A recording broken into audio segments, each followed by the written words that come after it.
Bonjour, je vais parler aujourd'hui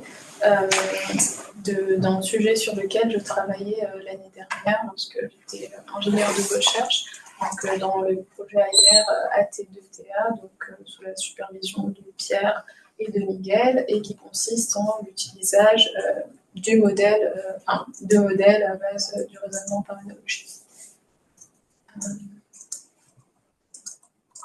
Alors déjà, je ne sais pas si vous êtes familier avec le raisonnement par analogie, mais ça se base sur des proportions du type A est à B ce que C est à D. Par exemple, Paris est à la France ce que Berlin est à l'Allemagne. Et c'est utilisé dans la vie quotidienne par l'être humain, dans l'apprentissage des langues ou dans plusieurs processus cognitifs. Créativité, et ça permet, à partir donc, de connaissances passées, d'extrapoler la situation sur une nouvelle situation qui est similaire. Donc la tâche de raisonnement par analogie est composée de deux tâches, de deux sous-tâches. La première, c'est de détecter si on a un quadriplet A, B, C, D, est-ce que cela constitue une analogie qui est valide, et aussi la tâche qui consiste cette fois-ci à résoudre une analogie, donc trouver un bon candidat qui permette de créer une analogie. Donc le raisonnement par analogie a été utilisé en support à certaines méthodologies d'apprentissage du machine learning pour notamment améliorer les résultats. Il a été testé notamment dans des tâches de détection de morphologie, par exemple, avec des mots, dans le domaine du Natural Language Processing.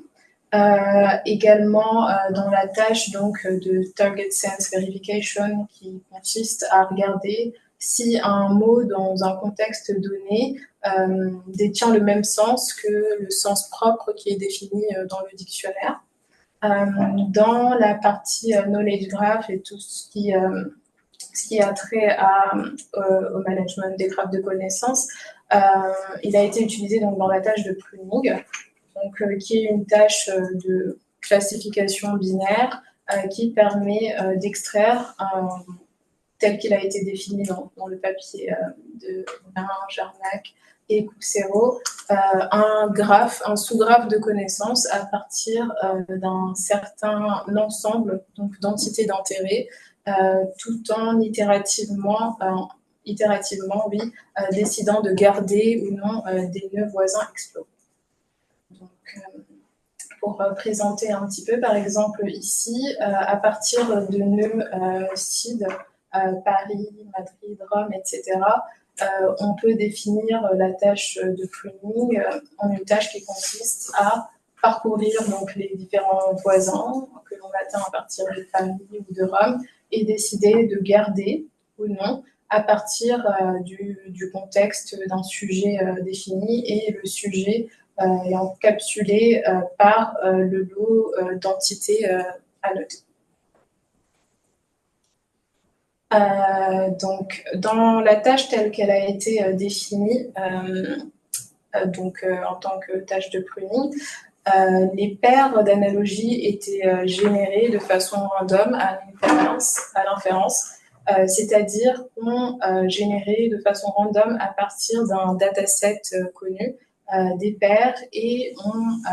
on utilisait ces paires-là donc, pour constituer des analogies et inférer, extrapoler le résultat sur la tâche de pruning pour des nouvelles paires à tester. Et la question, ça a été finalement, quelle est l'importance finalement de cette méthodologie pour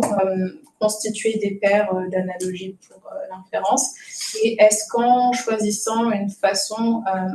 précise de sélectionner des paires à l'inférence, on peut améliorer donc, les modèles qui étaient obtenus sur la tâche de pruning pour le modèle d'analogie. Donc, c'était le but de ce travail.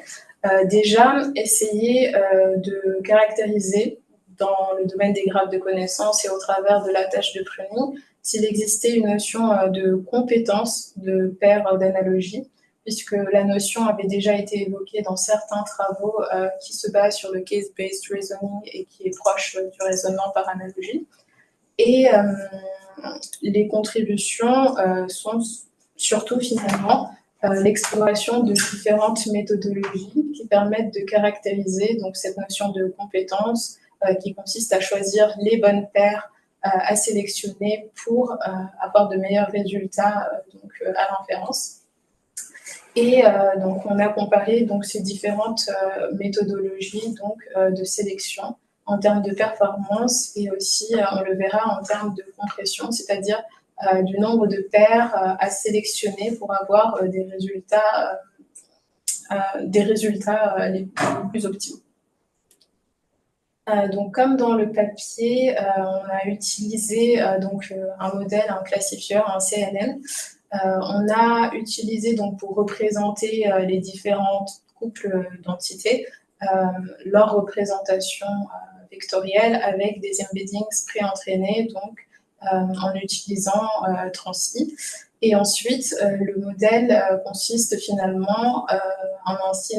CNN avec 2 couches de convolution qui permettent de regarder la similarité intra-paires et la similarité entre les 2 paires pour regarder si l'analogie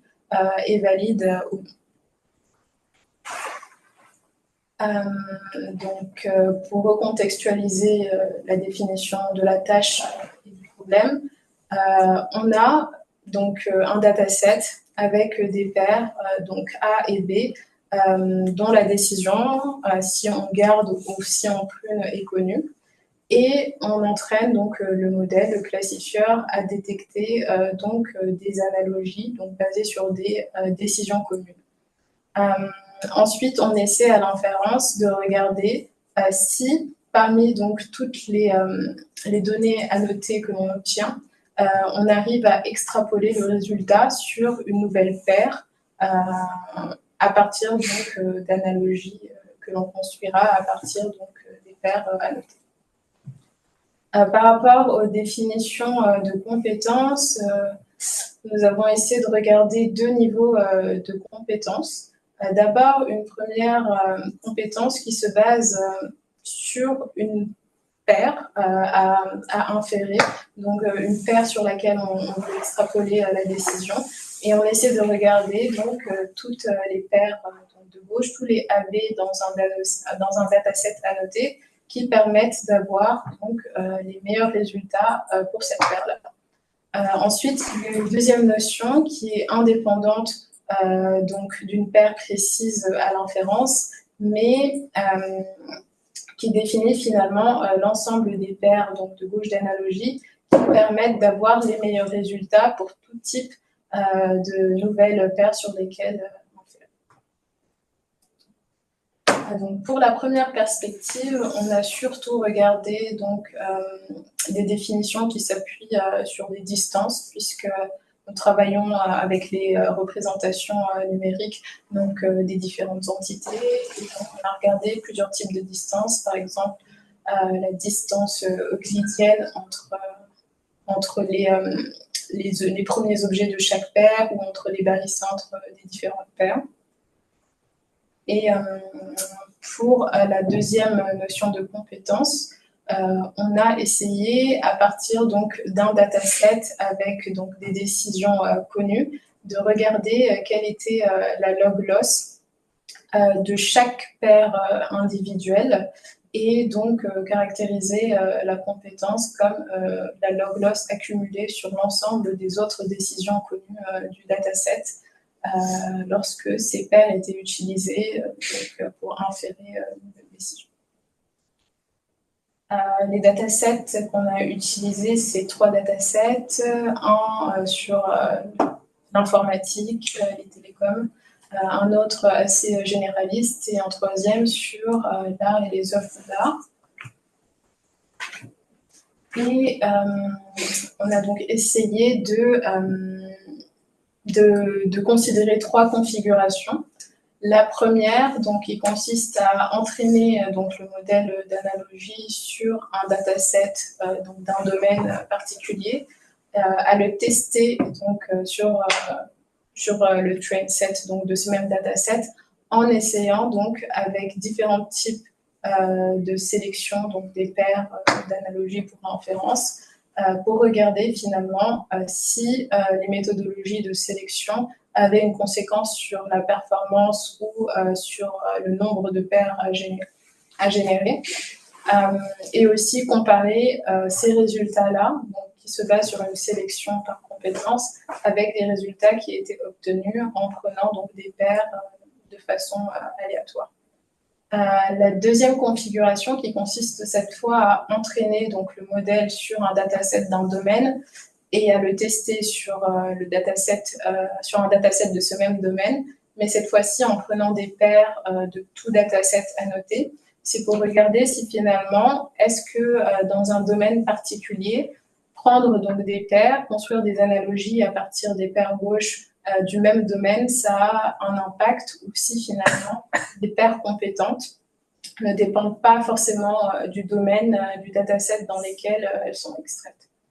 La troisième configuration, c'était surtout pour regarder donc, la généralisation du modèle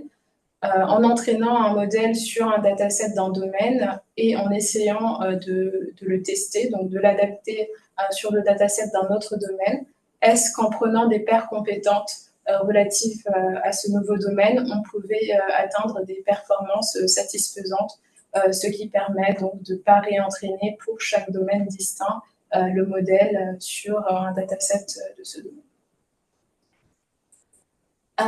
Donc pour la première configuration qui consiste à entraîner donc, le modèle sur le dataset d'un domaine, le tester sur le dataset de ce domaine en prenant des paires d'analogies donc, du même domaine. Ce qui s'illustre, c'est que les méthodes de sélection ont un impact sur la performance. En termes de F-mesure, une méthodologie qui se basait sur une sélection des paires de façon aléatoire, par exemple, atteindra des performances de 0,79,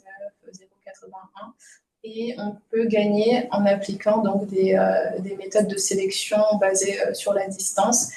presque 10 points de plus donc, sur la F-mesure. En termes également de compression, c'est-à-dire du nombre de paires donc à construire pour pouvoir extrapoler la décision correcte sur une nouvelle paire, on voit que pour une méthodologie, pour une sélection de paires aléatoires, il faut beaucoup plus donc, de paires et d'analogies à générer que pour une sélection qui se base sur les méthodologies.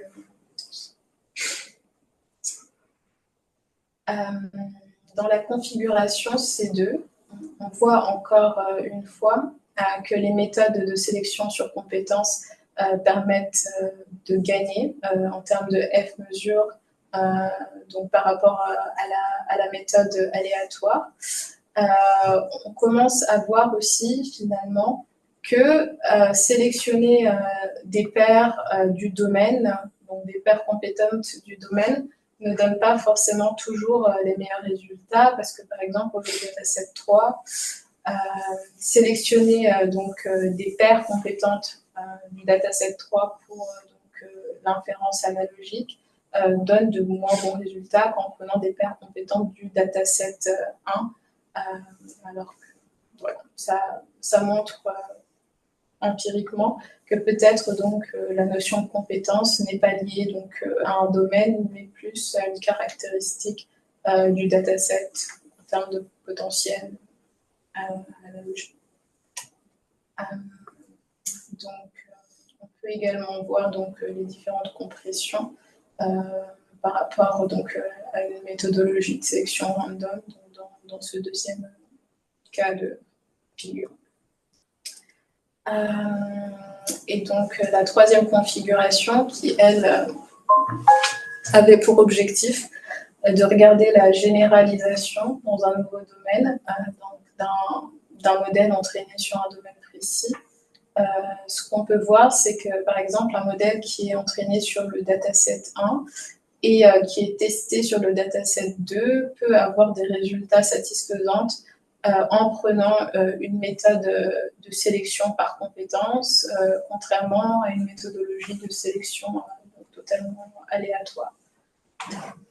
C'est également le cas pour le modèle entraîné sur le dataset 1 et testé sur le dataset 2. Aussi, en faisant les tests, donc cette fois-ci en entraînant des modèles vraiment sur tous les datasets qui étaient à notre disposition, on voit quand même que la différence, l'écart entre donc, les méthodes random et celles basées sur la compétence, l'écart en termes de performance s'amoindrit. Par contre, ce qu'on remarque, c'est que toujours prendre donc, des paires compétentes issues du dataset 1 permettait d'obtenir des résultats optimaux. Donc, peut-être que le dataset 1 possédait des paires compétences, donc intrinsèques au dataset, plus importantes que les autres datasets. Donc, toujours les résultats en termes de comparaison sur les méthodologies aléatoires et par sélection, qui montrent donc le gain en termes de compression. Et donc, pour conclure, ce premier travail, ça a surtout permis de regarder quelles méthodologies pouvaient être utilisées pour caractériser la compétence donc des paires analogiques donc dans la tâche de pruning et les graphes de connaissances. On a montré qu'une méthode de sélection permettait, dans certains cas, d'augmenter la performance tout en réduisant donc, le nombre de paires à générer, donc avait un effet positif en termes de compression. Et aussi, on a montré que la compétence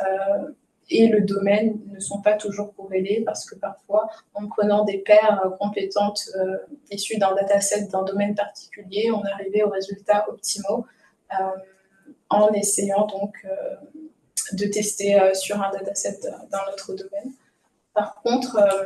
aucune des méthodologies qui a été définie ne montre des résultats transcendants par rapport aux autres. Donc peut-être qu'un travail reste sur la caractérisation d'une méthodologie qui permettra d'avoir dans toutes les configurations les résultats optimaux en termes de performance et de compression. Et aussi par rapport à ces méthodologies qui ont été définies, il faudrait aussi essayer donc de les tester dans des tâches qui ont été appliquées dans des tâches de détection d'analogie pour essayer de regarder finalement si ces méthodes de compétences sont également compétentes donc, dans d'autres types de tâches. Aussi, puisque donc, le travail s'appuie sur des embeddings pré-entraînés donc de trans-I, regarder finalement si utiliser d'autres modèles peut permettre de raffirmer la définition et de tester aussi la stabilité des différentes méthodes de compétences définies et regarder si finalement, avec d'autres types d'embedding, les méthodologies marchent toujours et lesquelles fonctionnent.